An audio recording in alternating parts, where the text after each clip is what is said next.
Welcome to A Sound Constitution with Mahir, Sharon, Katie, and Brandy on 101.7 CHLY Radio. We are third-year nursing students at Vancouver Island University in Nanaimo. We're here working to demystify health issues in and around your community. Bringing you evidence-based information about your healthcare options. This information is for educational purposes and does not replace the advice of your primary healthcare provider. Hello and welcome to A Sound Constitution on 101.7 CHLY. Your hosts today are myself, Mahir, and Brandy. Today we're going to be talking about substance abuse and addictions. Mental health and substance abuse are both passions of mine personally, and one of my dream jobs is to work at Insight, which is North America's largest safe consumption and overdose prevention site. We have a great show lined up for you today. And now I'm going to let Brandy take over about the history of substance abuse and addictions. Thanks, Mahir. Substance use is dated back to what seems like the beginning of time. According to an article by Robinson and Adanoff published in 2016 in the journal Behavioral Sciences, substance use is recognized as far back as 10,000 BC, when opium was used both medicinally and spiritually in Greece. Around 5000 BC, cannabis was being used as decoration in clay pots in Taiwan, and alcohol was being used to levels of intoxication in Egypt. Nearing closer to 1000 BC, marijuana was used as a form of medical treatment by Chinese Emperor Shen Neng, and Babylonian laws were implemented for wine cellars. Further to that, 700 remedies using opium were listed in the Therapeutic Papyrus of Thebes.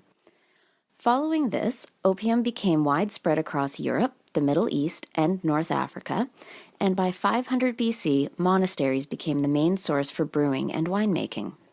Jumping ahead to the 14th century, the nobility and clergy of Western Europe became involved in winemaking, and by the 17th century, alcohol use became limited by European moderation societies. Around this same time, Peruvian slaves were given coca leaves to increase their productivity, and opium was used recreationally in Turkey, China, East Indies, Vietnam, and Taiwan. Within the next 100 years, alcohol was introduced to the Aboriginal peoples of America, and in fact, the Pilgrims actually brought more beer than they did water for their journey from England on the Mayflower. By the 19th century, opium was used as commonly as aspirin is today in Britain, Western Europe, and America. And in 1850, hemp was the third largest crop in America, behind cotton and tobacco. Around this same time, excessive alcohol consumption was becoming more and more recognized as a problem, and in 1886, the original Coca-Cola drink was created using wine, cola nuts, and cocaine leaves. In the early 1900s, the term addict became commonly used to describe those suffering from an addiction. In 1920, the prohibition was enacted in America and then repealed by 1933. A couple years later, Alcoholics Anonymous was established, and by the mid-1900s, the World Health Organization recognized issues of alcohol dependence. In 1980, substance use disorders became classified as primary mental health disorders, and over the next 10 years, behaviors that were completely unrelated to drug use became labeled as addictions. Today, substance use is a regular part of life for many, ranging from seemingly benign substances like caffeine to alcohol, tobacco, marijuana, or heavier substances like cocaine, heroin, or even some prescription medications. Later in the show, we'll look at some of the impacts of today's substance use, such as overdoses and withdrawals. But first, we're going to talk a bit about two social determinants of health that are closely related to substance use and addictions, those being biology and social support networks. Mahir, why don't you tell us a bit about how biology is connected to substance use? Thanks, Brandy. So what role does biology and genetics play? These help answer the question, why are people becoming addicted to drugs? Biology and genetics is just one factor of many. Some people use once and are hooked, whereas other people use drugs recreationally for many years and never become addicted. Many studies have been done, and various genes have been isolated as playing a role in addictions. The University of Utah has a section of their website dedicated to the science of addictions. They lay out some pretty good points. There are many genes involved in addiction, and it's not just one, the addiction gene. You can't just fix one part of a person's DNA and cure them of all addictions. It doesn't work like that. As the University of Utah lays out, just because someone has the genes for addictions doesn't mean that they are 100% guaranteed to become addicted to drugs. It just means that they are more susceptible or vulnerable. But their environment, including social support networks and individual health practices, play a major role. It's important to note that addiction is not something that someone does to themselves, but rather it's something that results due to many factors in a person's life, both controllable and non-controllable. It's important to also note that biology and genetics are what we call non-modifiable risk factors, meaning that you can't change them, is out of your control. In contrast, you can control your environment to some extent. And now I'm going to pass to Dr. Brandy to talk about the social support networks. Thanks, Mihir. One of the most important aspects of addiction is a lack of a social support network. Social support is the perception that someone is cared for, has assistance available from other people, and is a part of a supportive social network. These include friends, families, religious communities, clubs, as well as healthcare professionals such as psychologists. Many credible studies have looked into the benefits of having a social support network with people who use drugs. People who use drugs and alcohol or engage in addictive activity and have a positive social support network often do not become addicted, and people who have social support networks while recovering from addictions have also shown a reduction of major problems later in life, things like an increase in confidence and self-esteem and an overall satisfaction with life. We all need a healthy social support network, but those who are vulnerable and already using substances are in particular need of strong supports. Now on that note, let's listen to some words of wisdom from In a Nutshell's educational video on addictions. What causes, say, heroin addiction? This is a really stupid question, right? It's obvious, we all know it. Heroin causes heroin addiction. Here's how it works. If you use heroin for 20 days, by day 21, your body would physically crave the drug ferociously because there are chemical hooks in the drug. That's what addiction means. But there's a catch. Almost everything we think we know about addiction is wrong.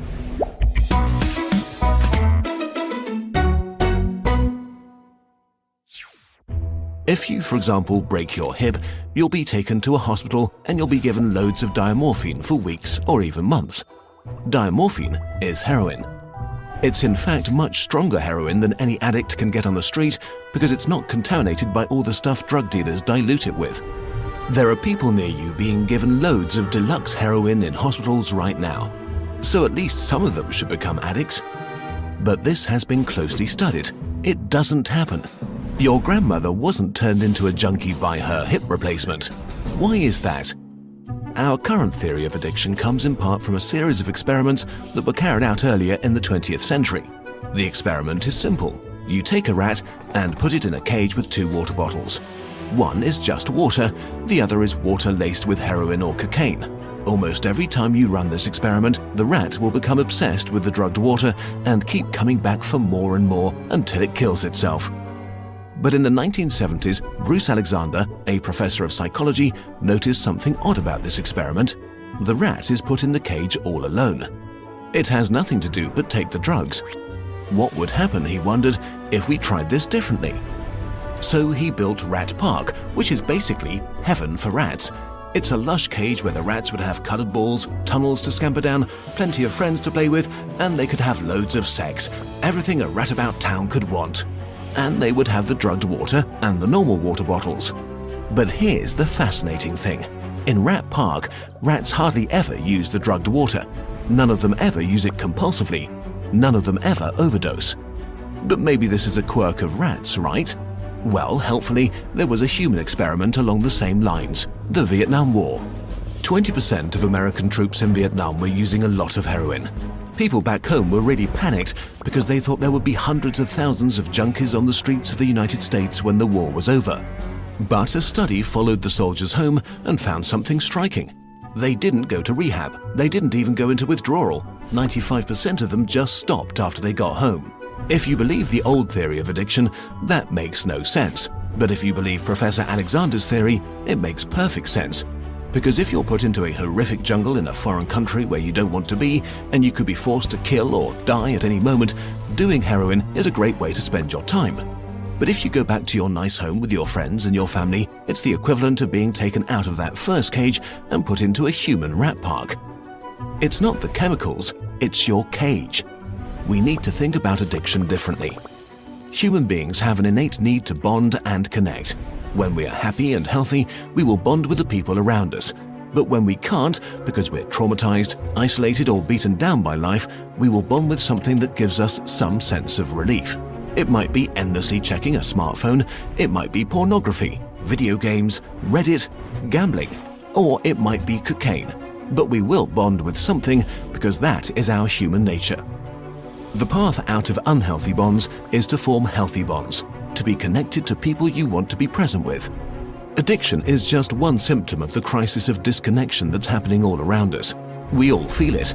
Since the 1950s, the average number of close friends an American has been steadily declining. At the same time, the amount of floor space in their homes has been steadily increasing. To choose floor space over friends, to choose stuff over connection. The war on drugs we've been fighting for almost a century now has made everything worse. Instead of helping people heal and getting their life together, we have cast them out from society.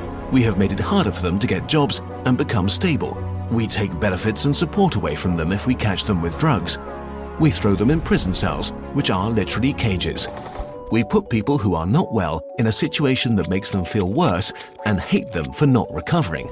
For too long, we've talked only about individual recovery from addiction. But we need now to talk about social recovery, because something has gone wrong with us as a group. We have to build a society that looks a lot more like Rat Park and a lot less like those isolated cages. We are going to have to change the unnatural way we live and rediscover each other. The opposite of addiction is not sobriety. The opposite of addiction is connection. If you're just tuning in, you're listening to A Sound Constitution on 101.7 CHLY. That was an educational video called Addiction by In a Nutshell.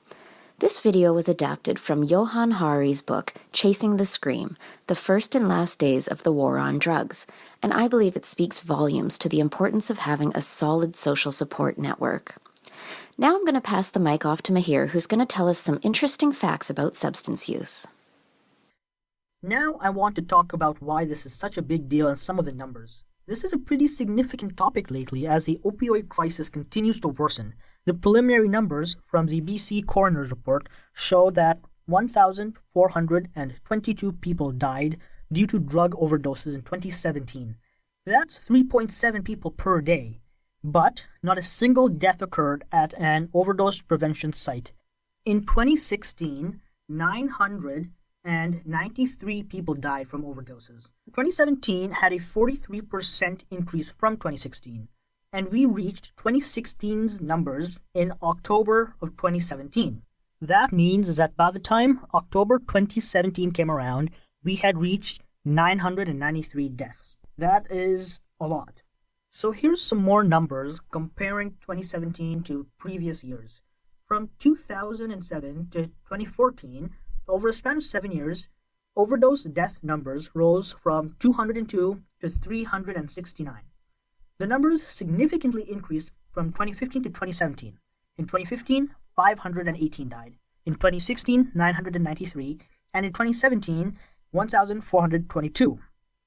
Fentanyl was involved in 67% of drug overdoses in 2016 and 81% in 2017. From 2007 to 2017, the number of overdoses, excluding fentanyl, stayed relatively the same at about 200 to 300 people per year. But fentanyl deaths skyrocketed in recent years. About 400 overdoses involved fentanyl in 2014, 450 in 2015, 650 in 2016, and 1,150 in 2017. As we can see, substance abuse and addictions is a very large problem facing our communities, and fentanyl plays a large role. So let's define some commonly confused words before going forward. The following definitions were taken from the University of Wisconsin's website as well as Health Australia's website. So let's start off by defining addiction. An addiction is characterized by impaired control over substance use, compulsive use, despite harm, and cravings. So the key here is use despite harm and cravings that differentiate it from other terms. For example, tolerance is defined as adapting to exposure, causing decreased effect and increased use. This means that you need more of the same drug to get the same effect. The same way someone who's been on morphine for 6 months will need more morphine than they did when they started taking it.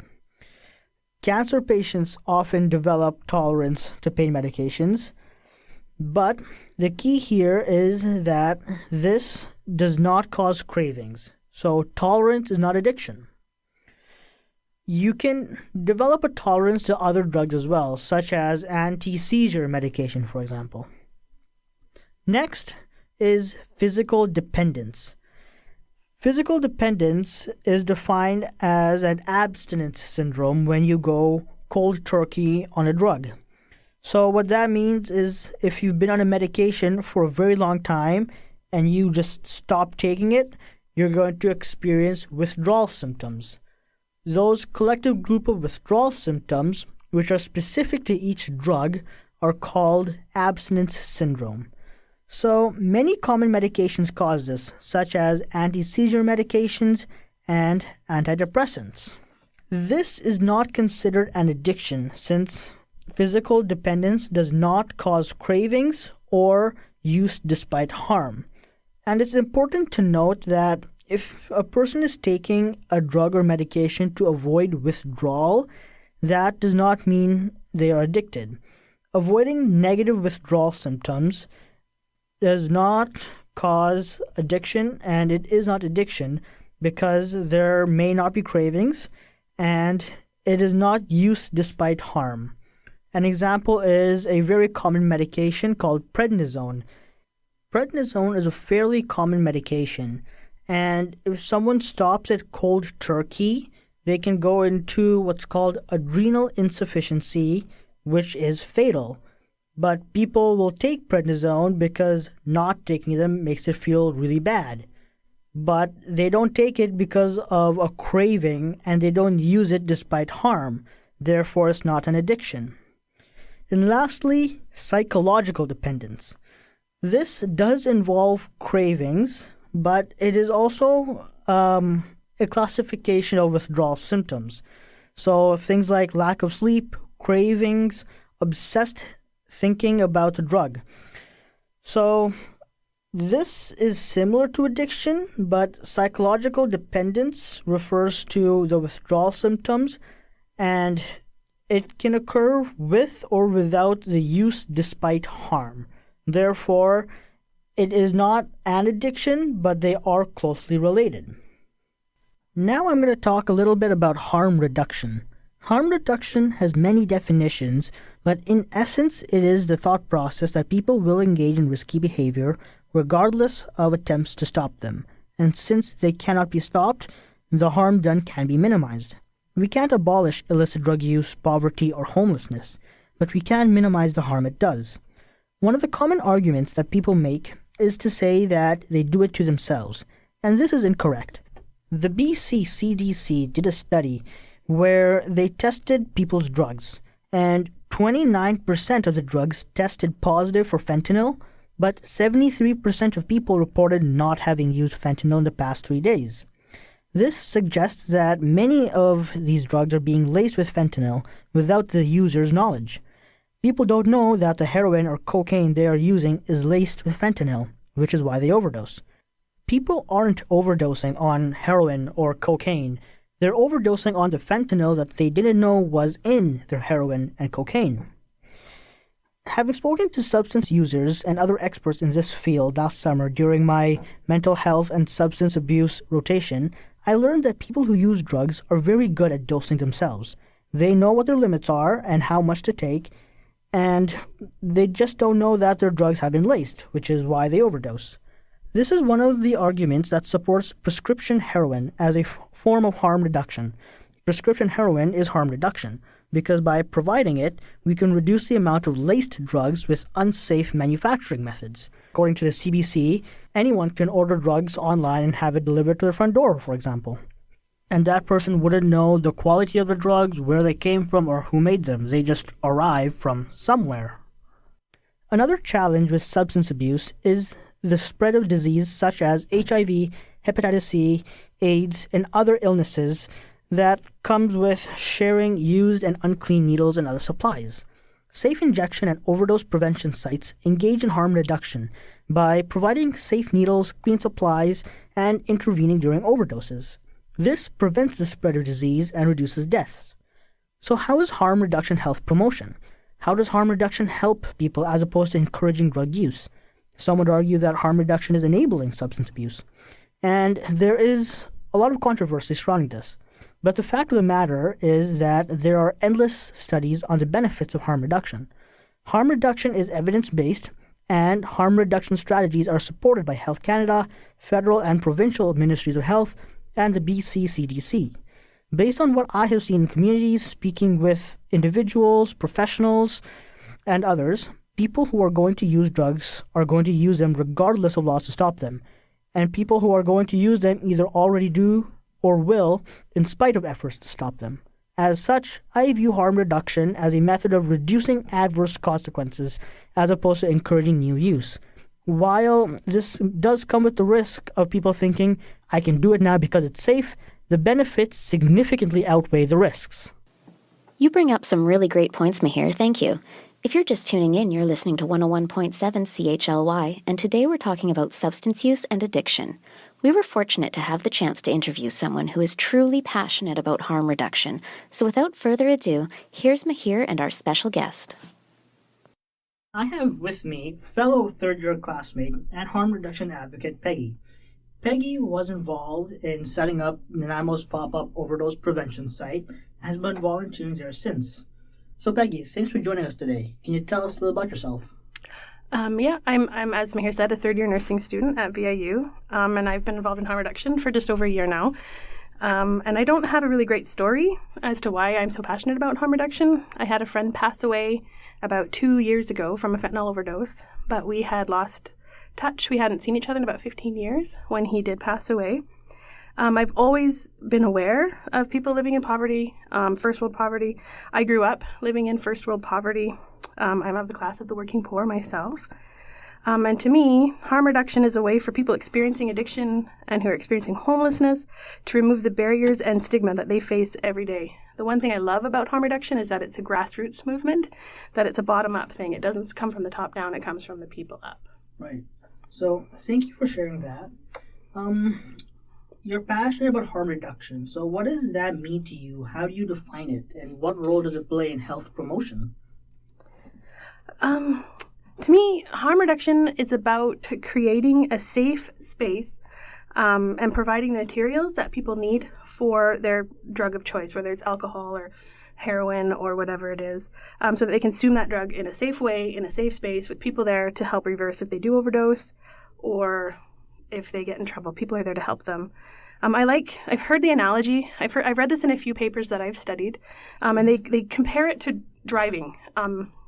So people drive cars, people get in car accidents, people die. But instead of taking the cars away from people, we created policies and systems in place. So we invented the seatbelt. We invented airbag. We created a way to make it safe to drive your car instead of putting a stigma on the person who drives the car.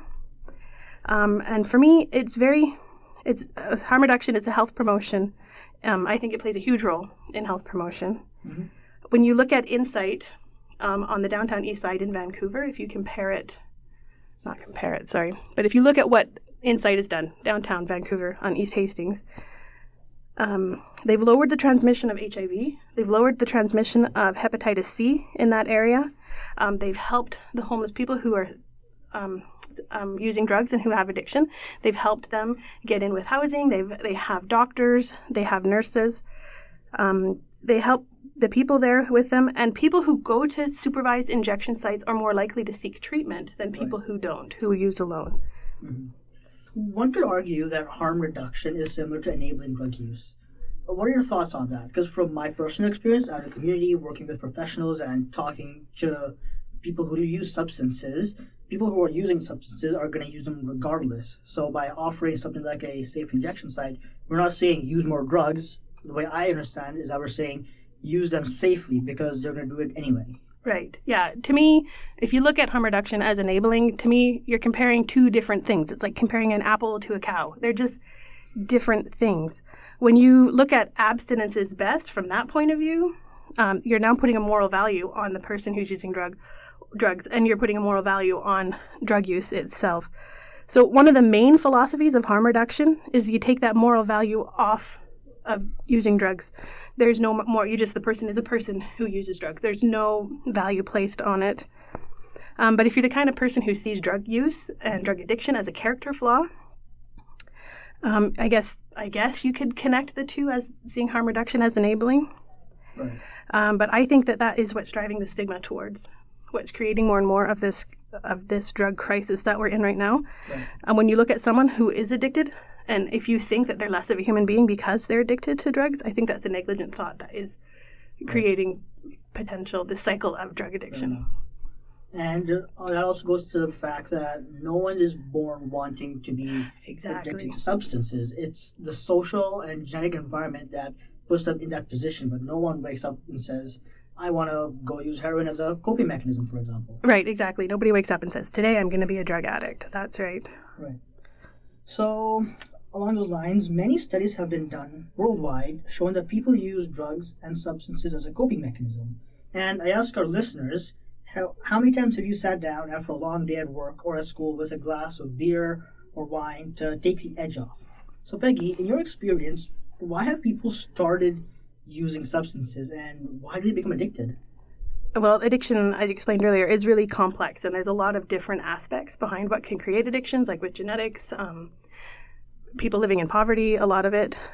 Dr. Gabor Mate, who is one of my heroes and who I love, on one of his blog sites and in a few of his books, he said, I never met one female patient who had not been sexually abused in childhood, nor a patient of any gender who had not suffered trauma, abandonment, or neglect, nor have I ever met an addict of any kind anywhere who in childhood had not experienced significant emotional loss. So according to Dr. Mate, trauma is a huge part of what drives addiction and why people are addicted. And one story that I hear over and over again at the pop-up tent, was people are injured somehow. They're in a car accident, they get injured at work, they crash their ATV, and they injure their body somehow. So they go to the doctor to deal with this pain, and the doctor prescribes opiate painkillers for them. And as soon as they show any kind of addictive behavior towards the drug, the doctor cuts them off. They don't wean them, they don't taper them, they don't offer something else in place of the drug that they were on. Right. They just cut them off and say, that's it, you're done. You can't have any more drugs, which then drives the addictive behavior because the person's still in pain, the person is still injured. So that's when they start seeking out, heroin on the street. They start going to the street. Then they have the shame behind it, their stigma behind it, and then it gets going, and it cycles. It perpetuates the cycle. Would it play a role such that doctors wouldn't educate the patients that we're going to cut you off and you're going to feel horrible, but you won't die? Because opiate withdrawal isn't lethal. It's a really bad flu, and it feels like you're down the dumps. You feel like you're going to die, but you don't. It's not lethal. No. So is there like a lack of communication there that adds to that phenomenon that you described? I think there seems to be a lack of education for the person who gets the opiates prescribed to them, because they don't know that. All they know is they're still in pain, and this is horrible. Like you said, it's a really bad flu. They get diaphoretic, they get feverish, they sweat, they're just cold, they get the shakes. It's really, really hard to watch somebody who's actually going through withdrawal symptoms. It's a hard thing to watch. What does diaphoretic mean? Just for listeners who might not know. That's sweaty. Right. Yeah, sorry. All right. It's a common opiate myth that people who use opiate once will become addicted. Where does that play into the role of people who show even somewhat addictive behavior suddenly get cut off? Was that reason for people to avoid using opiates, or what are your thoughts on that? I'm not sure, because I know there are some people who have, there are genetics that can play into it. And also if you grow up in a family where somebody is addicted as well, you are more likely to know that behavior because it's been modeled for you your whole life. Right.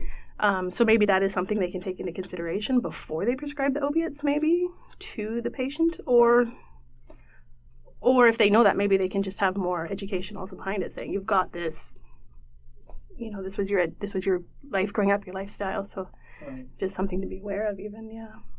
Interesting. That goes back to what I talked about earlier about the biology of addictions, in that it increases susceptibility and vulnerability, but it doesn't mean that person will grow up to become addicted. It increases the risk of it, but it's not 100% sure this will happen to you. Mm-hmm. Like I've known some people who got prescribed opiates for pain, and then when they healed, they just came off it fine. Like they didn't have that perpetual... And as we may have touched on before, that reminds me that when soldiers during the World Wars, they were taking morphine. Once they came back from the World War, they would just stop taking it, they'd be fine. Not all of them became addicted. No, that's true, yeah. All right, so next question. Caffeine addiction is fairly common among our population, and people often joke about it as to how they've had 3 coffees in a day, for example. And that's what we call a functional caffeine addict, in that they're taking caffeine, but they're able to function, live their life. But we also have people who are addicted to heroin and alcohol, who hide their addiction, they go to work, they raise their kids, they do everything right. But they face significant more amounts of stigma than someone who's addicted to caffeine. What's up with that stigma? I don't know why there's a stigma on it. Like the harm reduction, there's 4 philosophies, and the number one is we take that moral. We talked about that earlier with the enabling. You take that moral value off of drug addiction. Sarah Blythe, who started and founded the Overdose Prevention Society in Vancouver, which was a pop-up tent near Insight in the Vancouver East Hastings Street. Yep. She started her own. She was interviewed by the newspaper, and she said the stigma that goes with drug addiction can be deadly. And I think that's right. And I think the stigma, when we're basically valuing one addiction over another. We're saying caffeine is okay, where heroin is not, or whatever drug of choice is, right? For some reason, we put a societal value on that drug. Mm-hmm. So, and like I've said before, the stigma is part of what's driving this crisis, because there's so much shame involved. And a lot of times when you are addicted to street drugs or whatever, the one thing that got really popular due to a reality TV show was an intervention where the family comes around you and they say, if you're going to continue using drugs, you can't live here and we can't help you and you need to go away. You need to get out. We can't help you unless you choose to get help. And they call that the tough love scenario. And the thought is that you need to let the person hit rock bottom before they're going to get better. Right. And that's kind of scary because fentanyl's changed the game. Like, it's completely different now with fentanyl out there. We don't have a safe drug supply anymore at all. So rock bottom now is death. And so I really think, like, when you look at the coroner's report, and there's over 1,400 deaths in BC, 51 of those deaths were in Nanaimo. Yeah. We're putting that stigma and shame onto people. I think that's what is part of what's driving what's going on. Mm-hmm. At the pop-up site, the first week when we opened up at City Hall in December of 2016, that first week that we were open, we had a bunch of people coming in to visit us, and they were donating stuff. We also had people come and tell us to go to hell and really weren't happy with what we were doing. But we had a lot of people come and tell us, thank you for doing this. Nanaimo needs this. It's about time. We're so glad you guys are doing this. And one story that sticks out to me was this woman came in with a friend of hers, and she was really shy and apprehensive and didn't really want to come in to the tent, but her friend was encouraging her. She had a bag of clothes that were full of like young men's style clothes, with the jeans and the hats and the shirts, and she was giving us this clothes. And then she came in and she handed me the clothes and she just started crying. She broke down. I went over to hug her and I said, what, can you tell me what's upsetting you? And she said, my son died a month ago, and if you guys had been here a month ago, he might still be alive. So that, to me, it just shows that you can't have this. The tough love idea in my head, in my opinion, isn't working anymore because it's not safe anymore to do that. Right. Yeah. So you mentioned the pop-up overdose prevention site. Tell us about your work there. My work at the I love it there. It's great. I've been there. I showed up. They opened the very first time on December 26th, 2016. If you'll remember, they put a tent up in the parking lot of City Hall.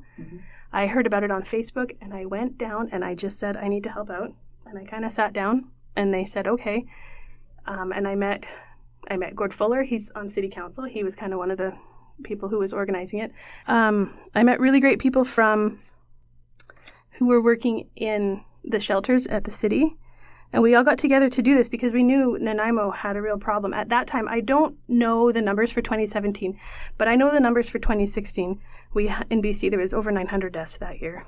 And Nanaimo was small. We had, I think, 28 or 30 deaths in Nanaimo in 2016. So for a city the size of Nanaimo to have that many deaths, that put us highest per capita deaths of fentanyl-related overdose in the province of BC. Right. That's per capita, right? That's obviously Vancouver has a huge population and it's a bigger problem there, but per capita, Nanaimo had a big problem. It was a big problem. So we got together and we started that.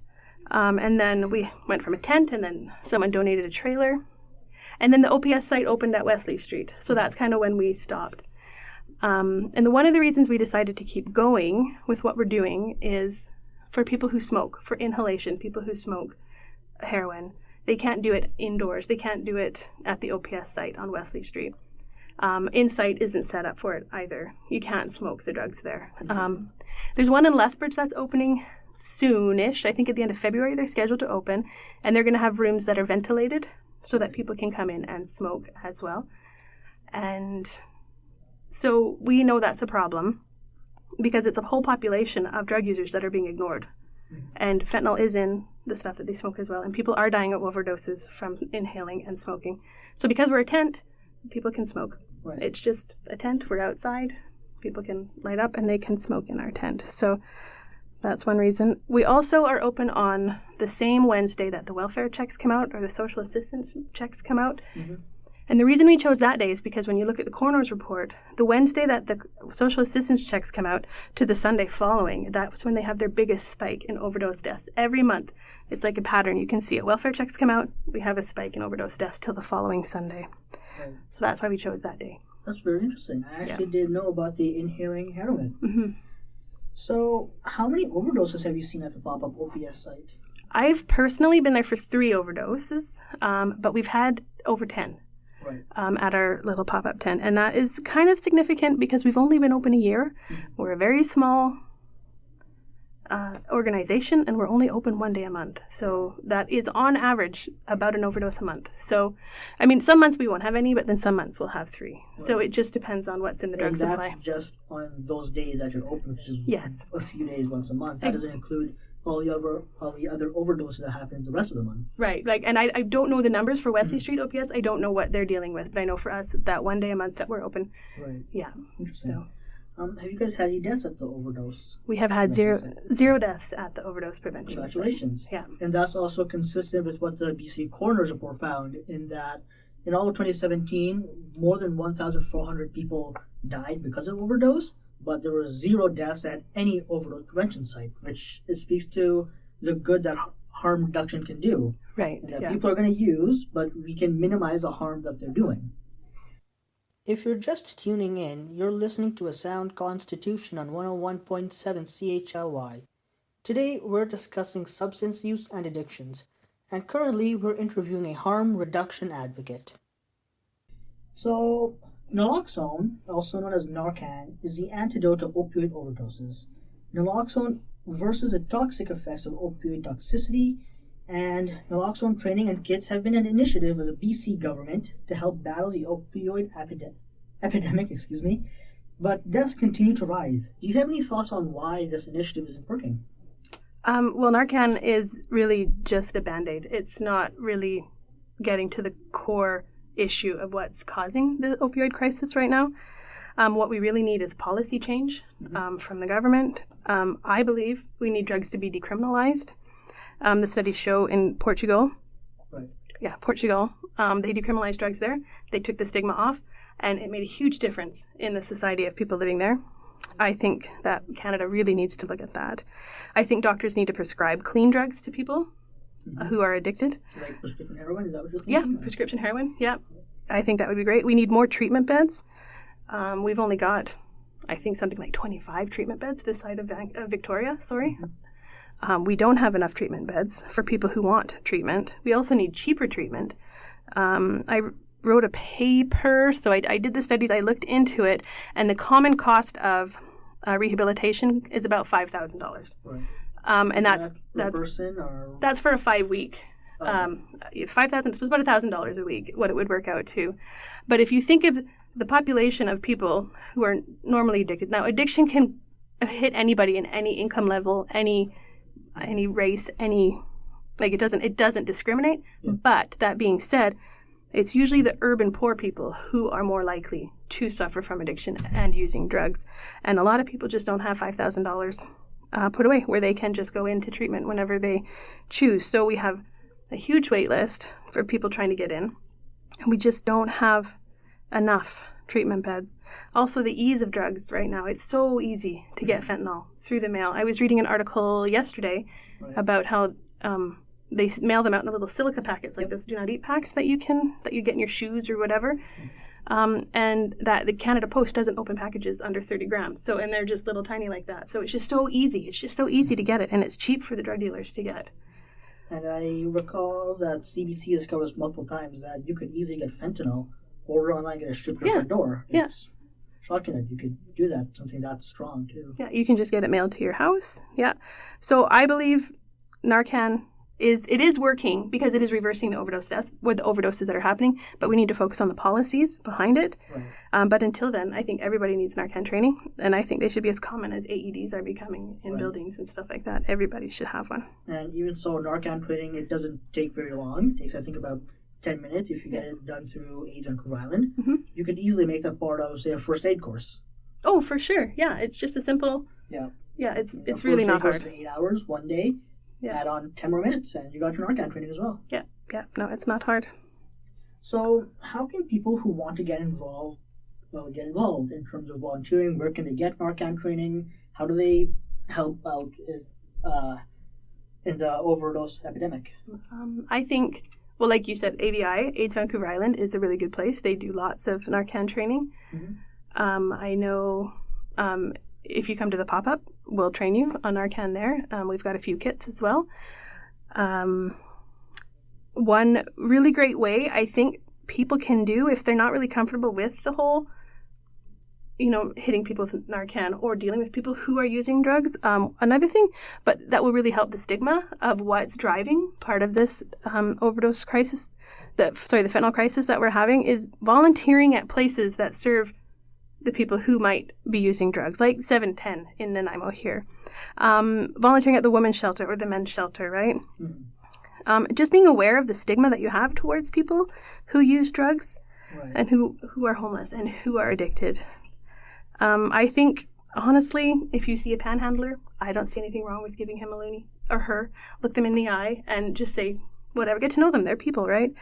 And one huge thing, I think, is to drop the NIMBY or the not in my backyard attitude. We've got a few projects in Nanaimo that are trying to get put through to help people who are experiencing homelessness and addiction, but they're being stopped at the neighborhood level because people they don't want that where they're at. They don't want that in their backyard. They don't want to have to look at it. So to me, that's a huge one that people need to do just to get over that. And similar to that, I remember in my first year of nursing, I was walking around downtown just gauging some of the community attitudes, and a methadone site had recently popped up. Yeah. Methadone is one of the drugs used to treat opioid addictions, and there was lots of hesitancy and pushback against that methadone site. Yeah, the neighbors were upset. They don't want it there because people think it's going to bring in the undesirables or the unwanted people, and people are worried about their children. And I have children, and I have no problem with them knowing that there are people out there who are in extreme poverty, who are homeless. Like it happens. So we can't really shelter our kids from that, I think. And who knows what you might inspire in your children by allowing that to happen. But it's just these programs are trying to go through and they're trying to get worked through, but it's just such a backlash from the neighbors that they just don't want it. Mm-hmm. Yeah. So. All right. So there are many community concerns. So I'm going to ask you about some of them just to see what your thoughts are or on how you feel about that or how the community can lessen these concerns. All right. So first up, someone could say it's not safe for kids. What are your thoughts on that? It's similar to not in my backyard. Like the pop-up tent that we have, it's Sure. not safe for kids. Or even other projects, but where people say, we don't want it in my community because there are kids here. Oh, yeah, okay, yeah. So like the housing projects they're trying to go through, but people don't want it because it's not safe for my kids. I don't know what they're concerned about. Like, do they think, I'm not, like, when I hear them talk, their concern is that there's going to be undesirable people in the neighborhood and then that's not going to be safe for their kids. I don't necessarily agree with that because there are all walks of people in life everywhere, and if you shelter your kids from everything all the time, by the time they grow up and leave home, they're not going to be prepared for what they meet in the real world. Yeah. Where if you teach your kids service and you allow things like that to get built in your neighborhood, why don't you go volunteer, go help out? You know, your children, it will open their eyes to helping people, and you'll have a more service-minded child, I think. Interesting. So another argument that the community could make is, why should we support drug addicts? Because they're people. They're people. They have feelings.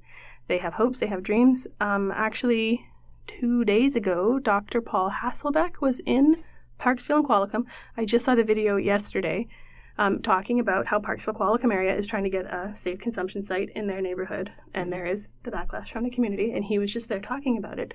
And he said, these people actually want to live. They actually care about living. They don't want to die. So when you say to support the addict, that, to me, again, it goes back to that value judgment. These people didn't wake up and say, I'm going to be a drug addict today, or I want to be homeless today. Right. So I don't see a problem with supporting the addict. I don't see a problem with helping them. I don't see a problem with giving them the tools they need to get out, and helping them get over the barriers that they face on a daily basis. Interesting. So another thing that I've heard people say is they did it to themselves. And I feel we've touched along these lines already, but do you have anything else to add? I think the whole they did it to themselves. I think we talked a little bit about how addiction starts and how, some people are genetically prone to it. People who grew up with an addicted parent will commonly become addicted themselves.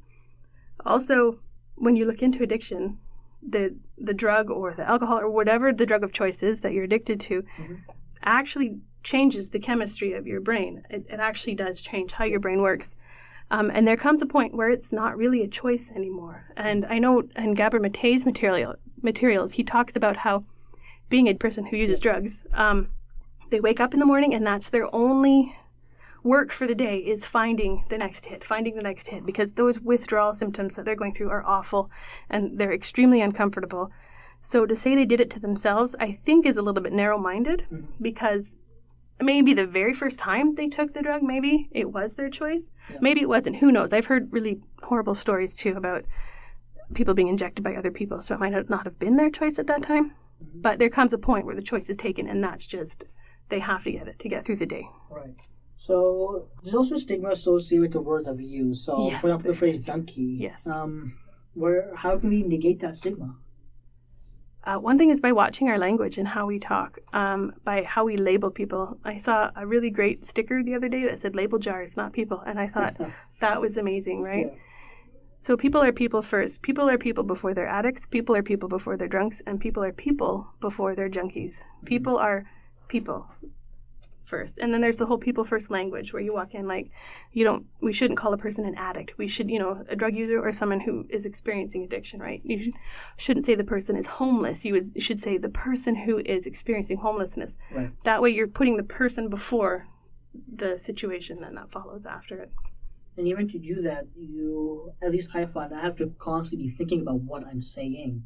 Yes. And even I can use that as a slip. I'd say addict instead of person who suffers from addiction, or a homeless person instead of a person suffering from homelessness. So you have to constantly be on the ball and thinking about, how are you phrasing what you're saying? Right, yeah, and I actually had a bit of a conversation about this with a friend of mine from Alberta about language that we use and just how important it was and stuff like that. And she agreed, because it changes how you look at someone. If you say, oh, the drunk's in the doorway again or something like that, instead of, oh, geez, he must be having a bad day because he has this alcohol addiction that we need to, address, yeah. Interesting. And just before we wrap up, do you have any final thoughts on this topic or anything that we didn't cover? I just want to talk about what my friend Kevin is doing, if that's okay. Quick plug. Yeah. His name is Kevin Donaghy, and I met him through our pop-up tent that we have going. Right. And he's doing really excellent work right now with what's called Solid Outreach. They're an outreach group based out of Victoria. Mm-hmm. And they've contacted some of the main organizers of our pop-up tent. They've contacted Isabel and Kevin. And he's been given funding for 3 months to work with drug users in Nanaimo to help drug users. So he has 2 teams of 2 people, and they're going around and they're meeting with the street and trench drug users. They're hooking them up with the resources for the women's shelter, resources for the men's shelter. They're teaching them naloxone training. They're passing out harm reduction supplies such as condoms and Narcan and stuff like that. They're also going around and they're cleaning up the needles. I know that's a big issue in Nanaimo. Mm-hmm. I see it all over Facebook. Everybody gets angry. So Kevin has been given this funding to go and help with that problem that Nanaimo has. And he's using drug users to go and clean up the needles and keep the city clean. So he's giving them, the drug users, ownership and agency over what they're doing. And one of their main goals is just to try to change the public perception that Nanaimo has towards drug users. Right. Interesting. Well, thank you for sharing your thoughts on the topic, Peggy. We appreciate having you on the show. Great. Thank you very much. So next up, I'll pass it back to Brandy, and she'll be talking about the signs of overdose and what to do if someone's overdosing. Wow, thanks Peggy and Mahir. That was a lot of great information. Another form of harm reduction that we should touch on is around overdosing. Now, that social support network we talked about earlier is very important for helping people feel connected to others, but the friends and loved ones who make up a social support network can also play key roles in recognizing substance use problems, more specifically, the signs of an overdose. With the current opioid crisis across Canada, it is important to know what an overdose looks like and what you can do to help someone who might be overdosing. First off, let me tell you some common scenarios that may lead to an overdose. According to Toward the Heart, which is a service of the British Columbia Centre for Disease Control, when a person is opioid naive, meaning that they have never taken opioids before, or if they have a lowered tolerance, say if they once used to use opioids regularly but have taken a break from them, if these people were to take opioids at the same dose as someone who regularly used opioids, they would be at a much greater risk of overdosing. Even people who regularly take opioids are at risk of overdosing when they take their regular dosing if they have been sick, tired, run down, dehydrated, or if they have problems with their liver. Now, overdosing on drugs is not reserved for illicit drug users. Mixing drugs, whether they be illicit drugs or prescribed medications, can also increase your risk of overdose. This means that even people who take their regularly prescribed medications are at risk for overdose if they mix their medication without or against the advice of their healthcare provider or pharmacist. This includes consuming alcohol while taking regularly prescribed medications. You should also be aware of the risks associated with over-the-counter medications like Tylenol or cold medication. Excessive amounts of these medications can have life-threatening consequences, so you should always be sure to follow the directions on the label and, when in doubt, consult with your pharmacist or healthcare provider. Okay, so that's a bit of information to help you prevent an overdose. Now let's talk about what different overdoses look like. First, we'll start with opioids and depressants. Opioids include drugs like morphine, Dilaudid, fentanyl, and heroin, and depressants include alcohol, anxiety medications, and sedatives like benzodiazepines, and GHB or Rohypnol, which is more commonly known as the date rape drug.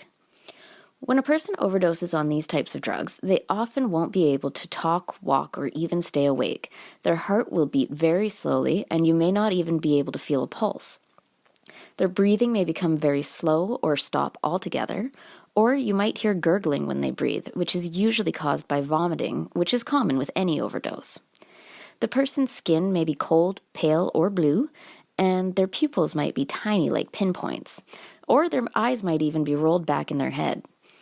Their body is often limp, and they do not respond to noise or pain like knuckles being rubbed hard on the breastbone. So what do you do if you think someone around you might be overdosing on opioids or depressants? Well, first things first, call 911. If the person is overdosing on opioids and you have a naloxone or Narcan kit, use it. Naloxone is a medication that reverses the effects of opioids, but otherwise has no effects of its own. So even if you're not sure if the overdose is from opioids, administering naloxone should not harm someone who is not taking opioids. Now, as you heard earlier in the show, BC has a take-home naloxone program that makes naloxone kits available for free to anyone in British Columbia who has a history of substance use or anyone who is likely to witness and respond to an overdose. First Nations people living in British Columbia are also eligible to receive a free naloxone kit, as the First Nations Health Authority's Health Benefits Plan will cover the cost of the kit. There are a number of pharmacies in British Columbia that participate in this program, so if you're interested in picking up a kit or would like more information on the Take-Home Naloxone program, check out our Facebook page, A Sound Constitution, for links to the Province of British Columbia's program website. If you're just joining us, we're talking about substance use and more specifically overdosing on substances. And a little reminder, the information we provide on this show is for educational purposes only. So if you or someone you know has issues with substance use, please speak with your healthcare provider. So we just went over what opioid and depressant overdoses look like and what to do about them. And now let's talk about stimulant overdoses. Stimulants include drugs like cocaine, methamphetamine, and ecstasy, and the signs of an overdose are very different from those of opioids and depressants. If a person is overdosing from stimulants, their pulse will be racing, or it may even stop altogether. Their body will be hot, and they may be sweating. They may have some difficulty walking or talking, and they may be shaking with a clenched jaw. The person may also be experiencing shortness of breath, chest pain, or even seizures. They may also experience confusion, hallucinations, or even lose consciousness. And just like any overdose, they may be experiencing vomiting as well. Unlike opioids, there is no medication that can safely reverse a stimulant overdose. So what can you do to help? Well, again, the safest thing to do is call 911. Try and stay calm, stay with the person, and do your best to keep them conscious by talking to them and using their name. For more information on the signs of overdose or what to do in case of an overdose, there's a really great pamphlet from Toward the Heart that is available on the Province of BC's website. We will also post a link to this and all the other resources we used today on our Facebook page, and if you have any questions or comments about anything we talked about today, feel free to send us a message on Facebook or email us at asoundconstitution@chly@gmail.com. That's asoundconstitution@chly@gmail.com. We hope you enjoyed today's show, and as always, if there's something you'd like to hear us talk about, let us know through email or Facebook. Thanks for listening to Sound Constitution on 101.7 CHLY. Look for us on Facebook and Instagram. Or check us out on YouTube for previous shows. Tune in next Thursday from 10 to 11 for more from A Sound Constitution. Bye for now.